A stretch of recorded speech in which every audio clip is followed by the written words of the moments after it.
The legal padlock. To understand the lock, start with the promise. A remining crew plans to scoop iron sludge from an old treatment pond, pull out rare earths, and leave the water cleaner than they found it. They map the site, test the chemistry, and line up a buyer for a small oxide stream. Then the first letter arrives: prepare a NEPA review. NEPA is simple in spirit. Know what you're about to do, weigh alternatives, disclose impacts. In practice, it's a clock. Draft assessments, public comment, responses, maybe an environmental impact statement if any agency thinks the footprint or controversy merits it. Months turn to years while consultants model seasonal flows and migratory birds. Meanwhile, something else kicks in. If the site touches coal legacies, SMCRA shows up, the Surface Mining Control and Reclamation Act. SMCRA was written to stop the damage coal once did and make operators clean up. It demands bonds big enough to cover reclamation if a company walks away. That's reasonable for an active mine, but for remining waste or treating acid mine drainage, it triggers a trap. Touch legacy material, and you might inherit legacy liability, subsidence you didn't cause, drainage you didn't start, and long-term water treatment you never planned to fund. Insurers read that risk and step back. Banks follow. Here's how the 5-stop gauntlet feels on the ground. Step 1. Exploration. You request access to test coal ash, gob, or AMD sludge. A landowner signs, but a mineral rights holder objects. A state agency asks for water baselines from 2 wet seasons. Step 2. Permitting. Your waste-to-resource proposal straddles categories: solid waste at the pond, water discharge at the treatment plant, mining if you disturb spoil, industrial processing if you build a small concentrator. Each path has different paperwork, different clocks, and different veto points. Step 3. Bonding.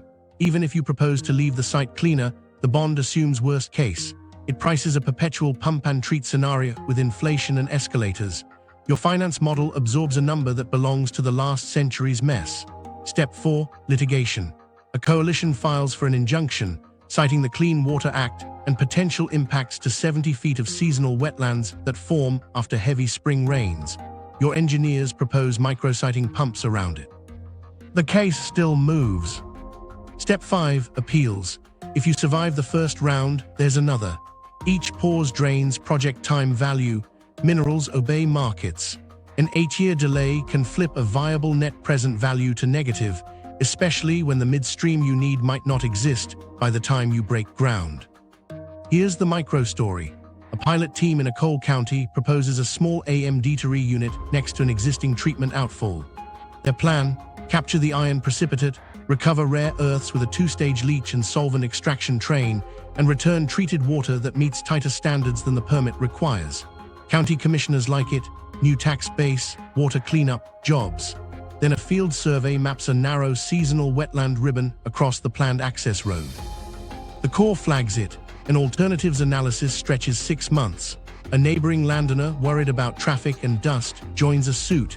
The plant never moves dirt that year. Vendor quotes expire. The bond estimate rises because the schedule did. By winter, an insurer adds an exclusion for legacy drainage attribution. The pilot goes quiet. This is the NEPA, SMCRA bonding trap. It wasn't designed to punish cleanup plus extraction. It just wasn't designed for it at all. Under CRCLA and the Clean Water Act, joint and several liability hangs over any release tied to a site. Even if you prevent more pollution than you cause, if your name touches the chain, you can be named. Good Samaritan proposals have floated for years to shield cleanup actors, but comprehensive protection stalled. So companies that want to pull value from waste are told, if anything goes wrong, or even if it doesn't, you might own the past. What nobody knew at the time these rules were drafted was that coal's leftovers would become critical mineral feedstock. Lawmakers wrote for shovels and seams, not centrifuges and membranes. Now, remining a gob pile for rees can be treated like opening a mine, not closing a chapter. Regulators aren't villains here. Their mandate is clear: prevent new harm, but the toolset is blunt. A permit system that assumes extraction is the hazard, can't easily credit remediation as the core value. Meanwhile, legal delay is a strategy. Opponents don't need to win on the merits if they can stretch the timeline until capital dries up. Procedural challenges to comment periods, traffic studies, or discharge modeling keep the clock running. Each extension forces a new season of sampling, a new round of public meetings, a new set of expert reports. The project's burn rate doesn't pause. Local patience thins. Shock number 2 lands here. Reprocessing mine waste faces many of the same hurdles as breaking new ground. The intent is different. The paperwork is. And in a market ruled by a faraway processor, time is the sharpest weapon. A price dip during year 3 of permitting can spook lenders. A sudden export control abroad can spike prices, but you can't capture the upside if you're not allowed to move. There's a way through, but it requires categories that don't yet exist. Permit-light pathways for waste reprocessing with tighter discharge caps and clearer Good Samaritan shields. Federal backstop bonds that wall off legacy liabilities from new actors. Until then, the legal padlock stays shut. While papers stack up, another power writes the price. The processing monopoly. While permits stall in courthouse file rooms, another choke point waits down the road. Mining isn't the profit node anymore. Processing is. The place where muddy concentrate becomes clean oxides, where oxides become metals, and metals become magnets. That's where margins, leverage, and power live. And that midstream is mostly somewhere else. In the United States, we still know how to dig. We can sample coal ash ponds and pull iron sludge from acid mine drainage. We can produce a mixed rare earth concentrate. But the next leap, separating 15 chemically similar elements into high-purity streams, belongs to a system built overseas. China didn't just scale production, it built muscle memory in solvent extraction, ion exchange, and downstream magnet fabrication. It owns the timing that scares investors here. Here's how the gap feels on a balance sheet. Say a team in Appalachia produces a 2.5% mixed rare earth concentrate from AMD sludge. It's a start, but without a domestic separator, that concentrate has to travel across oceans into a facility that sets the toll, the schedule, and the purity specs. The buyer can discount for every uncertainty: trace thorium, calcium carryover, iron contamination, variable feed chemistry. And if a US separator tries to open, the price shuffle begins. Price cycles in this sector aren't gentle, they're tactical. When a Western project announces financing, global prices slide. When a facility goes offline abroad, prices pop.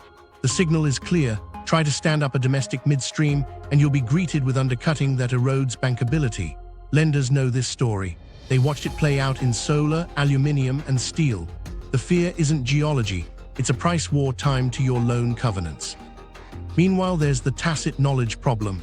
Solvent extraction, the workhorse for rare earth separation, isn't just tanks and acids.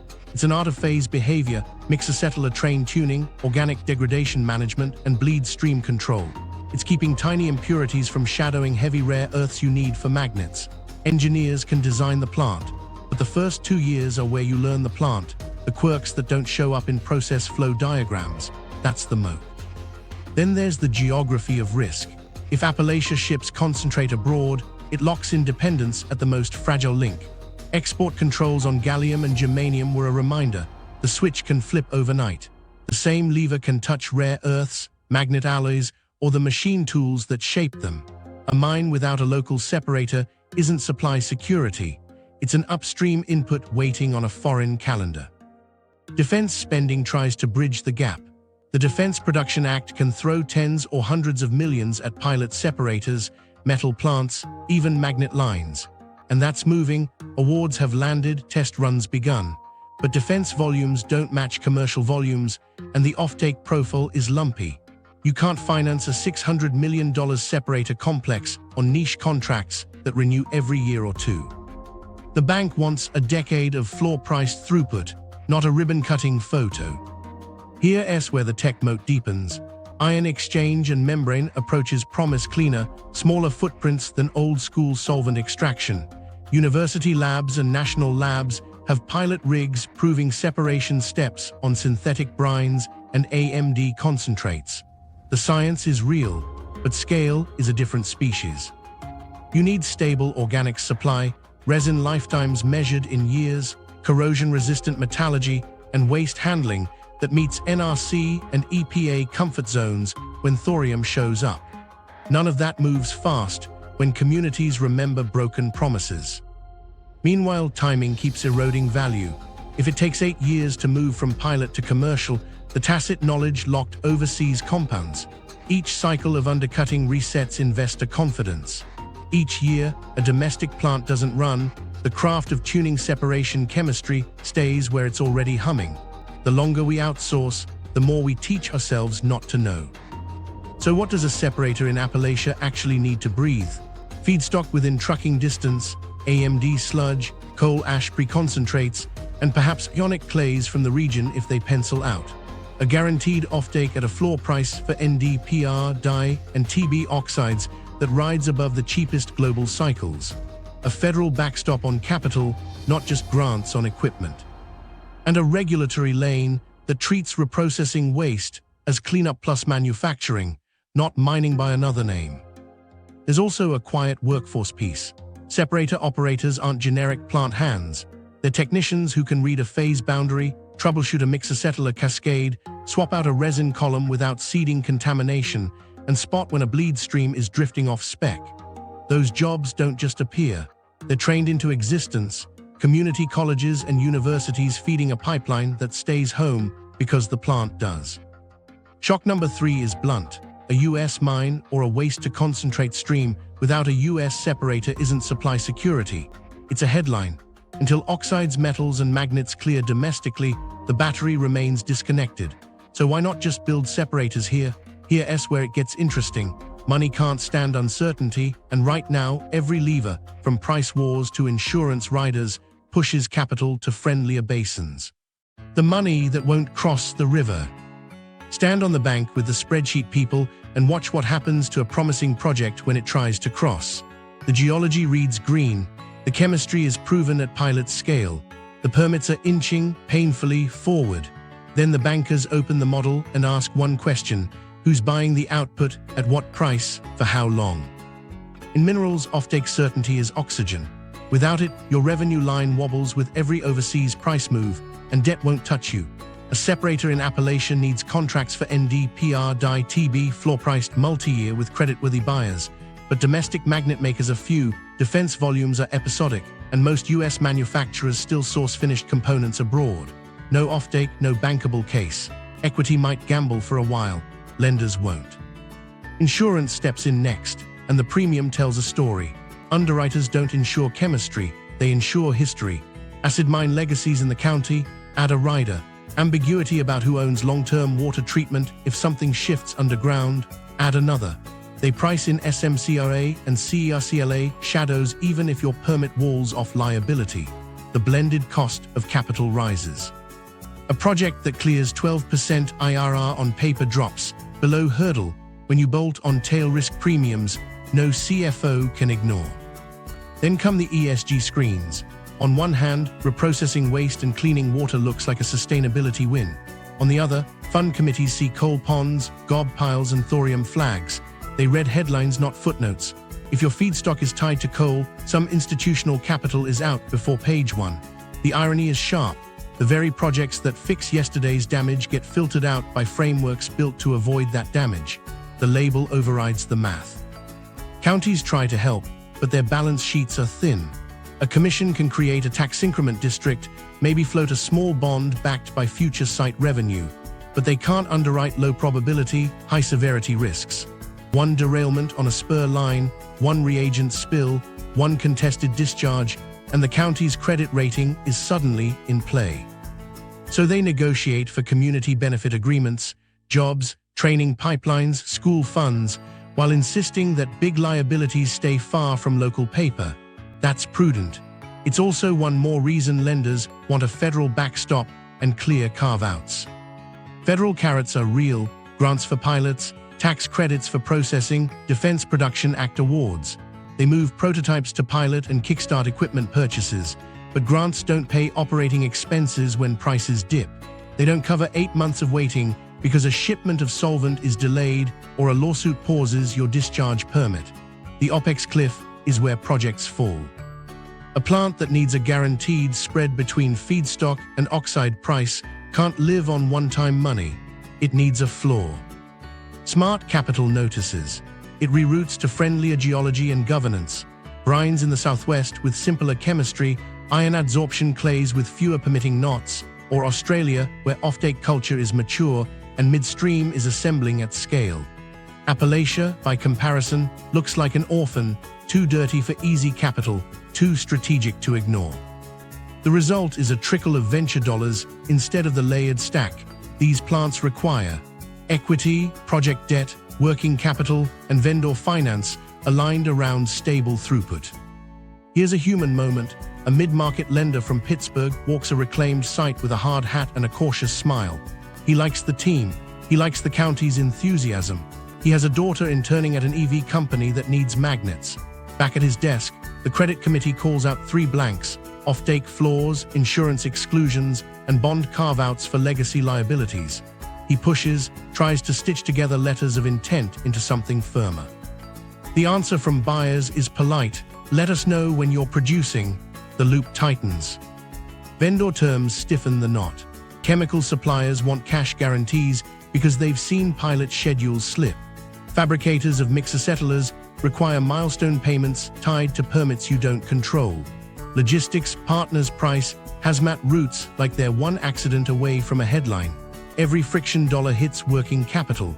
Your contingency evaporates before first product ships. Meanwhile, the price war deterrent hangs over the model. If a separator announces financing, the global market can soften oxide prices just enough to spook your covenants. Banks bake that scenario into downside cases. They've watched solar PERC lines get crushed by price waves right after commissioning. They've watched aluminium smelters blink off under power price spikes. They aren't here for another lesson. So what would pull money across the river? 3 things in writing. First, long-term, floor-priced offtakes from a blend of buyers. DoD for heavies, utilities, or OEM consortia for NDPR, and maybe a federal purchasing pool that holds inventory when prices sag. Second, a federal legacy liability backstop that walls off reminers from yesterday's coal sins, explicitly in statute or guarantee, so insurers can sharpen pencils. Third, a processing credit that triggers when global prices drop below domestic cost of service, bridging the OPEX gap without picking winners. Add a community dividend that pays out automatically based on water quality metrics and purity specs, and trust inches forward. Add transparent dashboards so a school board can see revenue in real time and local partners stop feeling like collateral. Tie workforce training to guaranteed apprenticeships at the separator, and a teenager can see a path that doesn't end with a bus ticket out. Right now, money stands on the bank doing risk math. It sees value trapped by uncertainty, time, and someone else's price lever. Until those levers are counted on paper, not in speeches, the river stays wide. And capital, being what it is, will keep choosing the easier crossing somewhere else. The waste that isn't waste. Walk along a creek in coal country after hard rain and the color tells the story. Orange film clings to rocks. The water smells metallic. That's acid mine drainage, AMD, the byproduct of oxygen, water, and exposed sulfide minerals reacting for decades after the last shift clocked out. For years, towns treated it like a forever bill, neutralized the water, scooped the iron sludge, landfilled the mess. Then researchers took a closer look and found a quiet fortune hiding in the stain. Coal's leftovers, coal ash in ponds, gob piles on hillsides, and the iron-rich solids from AMD plants aren't uniform trash. They're mineral reservoirs. In the Appalachian Basin, coal ash has tested with rare earth concentrations that outpace other U.S. regions. Some coal-related materials have clocked up to 4,100 parts per million, numbers that make engineers lean forward, because you don't have to crush rock to get there. Industry already did the grinding. Nature did the leaching. The waste is pre-processed. Here comes the chemistry that changes the ledger. AMD treatment plants already pull iron and aluminium hydroxides out of solution. Those solids trap trace rare earths. West Virginia University's team took that sludge and ran it through a 2-step flow, an acid leach to liberate the elements, then solvent extraction to separate them into cleaner fractions. On skids tucked into a campus building, they proved you can make a saleable concentrate while returning cleaner water to the stream. It wasn't a press release. It was bottles and assays and a stack of lab notebooks that smelled like reagents and wet boots.